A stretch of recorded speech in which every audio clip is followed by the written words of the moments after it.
오늘 하루도 예수님으로 찬란하게 하루의 찬양 황소리 목사입니다. 오늘은 요한계시록 우리가 11장을 말씀을 나눴는데 이 축약을 해서 하다 보니까 조금 보충 설명이 필요한 부분이 좀 있어서 두 가지 중요한 개념들을 같이 나누고자 합니다. 먼저 성경 해석의 우선순위, 그리고 두 번째는 요한계시록의 시제에 대해서 간단하게 좀 나누면 좋겠습니다. 먼저 해석의 우선순위부터 먼저 얘기를 하겠습니다. 요한계시록 11장의 두 증인, 이 두 증인을 바로 이해하려면 먼저 성경을 어떻게 해석해야 되는지, 또 우선순위를 분명히 정리하는 것이 매우 중요합니다. 성경은 단순한 정보가 아니라 계시이기 때문에 인간의 논리, 문법, 배경 지식보다 먼저 봐야 될 기준이 있겠죠? 세 가지 기준이 있습니다. 첫 번째, 구약보다 신약이 우선입니다. 구약은 메시아의 그림자이고 신약은 메시아의 실체를 말합니다. 스가랴는 올 메시아를 멀리서 희미하게 바라본 예언자이고, 요한계시록은 이미 오신 그리고 다시 오실 예수 그리스도를 직접 계시받은 사도 요한의 기록입니다. 그러므로 스가랴가 요한계시록을 해석하는 것이 아니라 요한계시록과 신약으로 스가랴를 다시 읽어야 합니다. 두 증인을 해석할 때 스가랴 4장의 두 감람나무를 먼저 붙잡고 요한계시록 11장을 꿰맞추는 현대신학의 방식은 처음부터 그 해석의 방향이 거꾸로 됐다는 것입니다. 첫 번째 원칙입니다. 구약은 신약을 설명하기 위한 것이고 해석은 항상 신약에서 구약 순서로 가야 한다. 두 번째, 신약 안에서는 사복음서가 우선이다.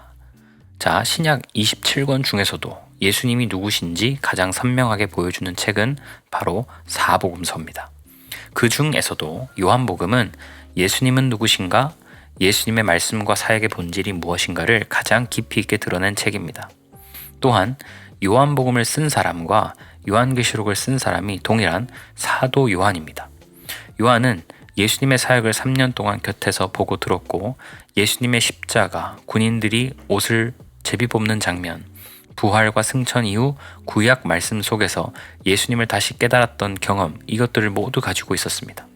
그래서 요한계시록에서 나오는 두 증인의 개념은 갑자기 하늘에서 떨어진 새로운 개념이 아니라 이미 요한복음에 진실로 진실로 두 증인이라는 표현으로 충분히 깔아놓은 후에 계시록에 다시 등장한 것입니다.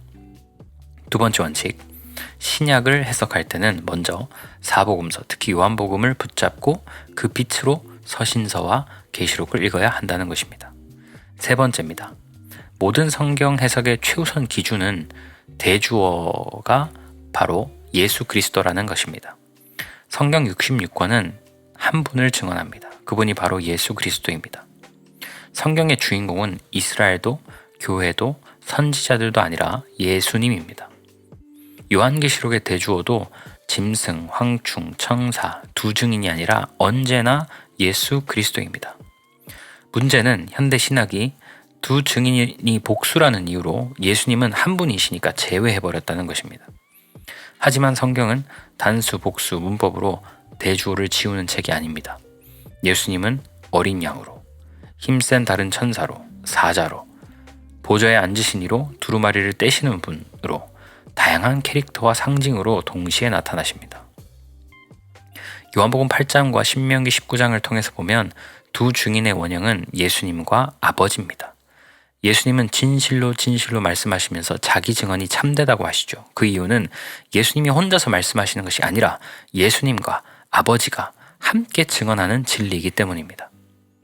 요한복음 8장 18절에 내가 나를 위하여 증언하는 자가 되고 나를 보내신 아버지도 나를 위하여 증언하시니라. 신명기 19장 15절에서 두 증인 또는 세 증인의 입으로 그 사건을 확증하라 라고 하신 말씀도 결국은 삼위 하나님께서 진리를 증언하신다는 계시적 그림자입니다. 예수님과 아버지는 두 증인이 되겠고 예수님과 아버지와 성령님은 세 증인이 되겠죠. 따라서 진리의 증인은 사람 몇 명이 아니라 바로 삼위 하나님을 의미합니다. 그래서 세 번째 원칙은 이겁니다. 성경을 해석할 때 단수냐 복수냐 사람이 몇 명이냐를 먼저 따지지 말고 이 본문에서 예수님은 어떻게 드러나시는가를 먼저 물어봐야 된다. 대주어를 찾는 것이 곧 해석의 출발점이다 라는 것입니다. 정리하면 두 증인과 성경 해석의 길입니다.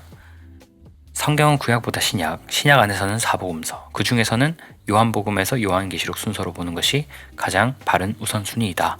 그리고 무엇보다 모든 본문의 대주어는 예수 그리스도이시다.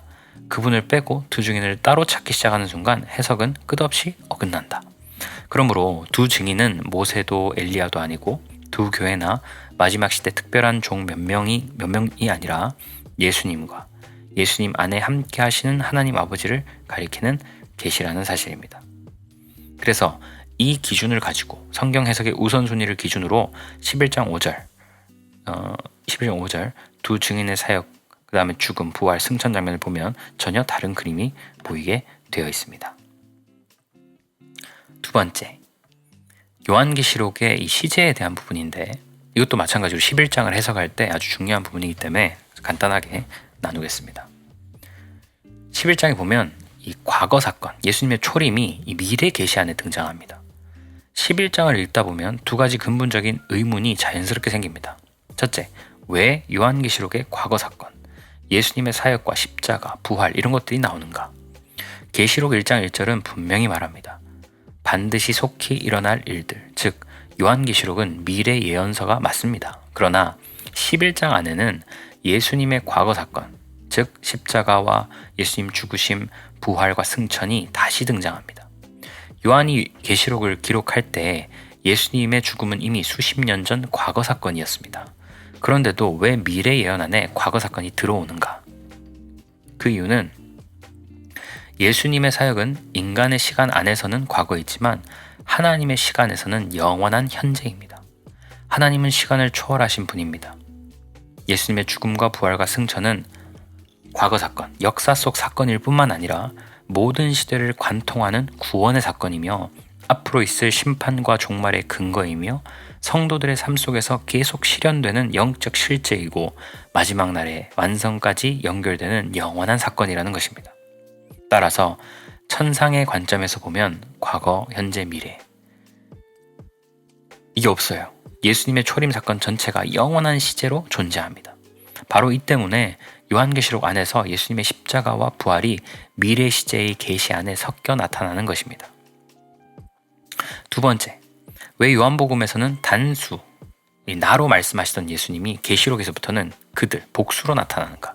이것도 동일한 원리에서 설명이 되는데 요한복음과 요한계시록이 바라보는 예수님의 시기가 다르기 때문입니다. 자, 요한복음에서는 예수님의 속죄 시기, 초림 때 시기를 얘기하는 거예요.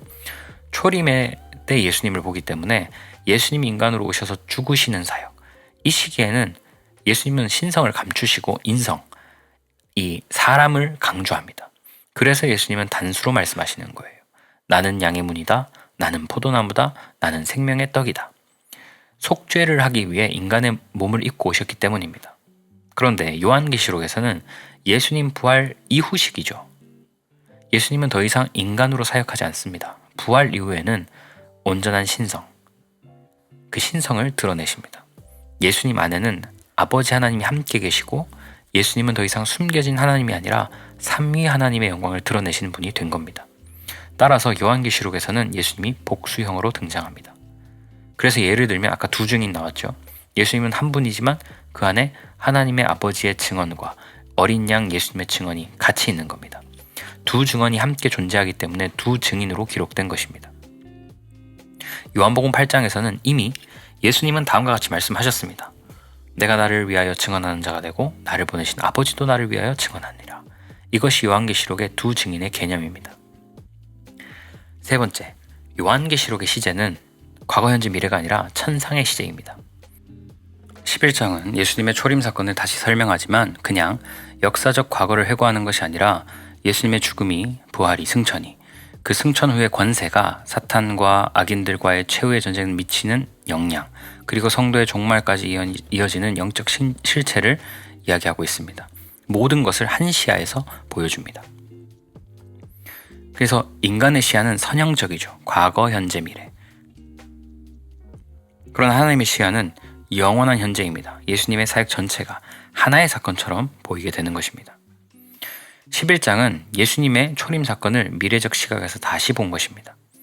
예수님의 사역은 이미 과거지만 그 사건이 앞으로 올 종말과 직결되기 때문에 계시 안에서는 미래 시제로 나타납니다.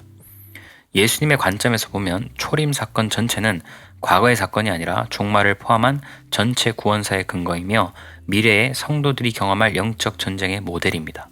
따라서 요한계시록 11장은 예수님의 초림 사건을 다시 보여주고 예수님처럼 성도들도 사탄의 공격을 받을 것이며 그러나 예수님처럼 반드시 승리할 것이라는 위로와 권면의 메시지를 동시에 담고 있습니다. 그래서 이 두 가지 성경 해석의 우선순위와 이 요한계시록 시제에 대한 부분 두 가지를 다뤘습니다. 이거를 들으시고 아마 이어서 하루찰난 20화 11장 요한계시록 11장 정리된 것을 들으시면 도움이 될 것 같습니다. 감사합니다.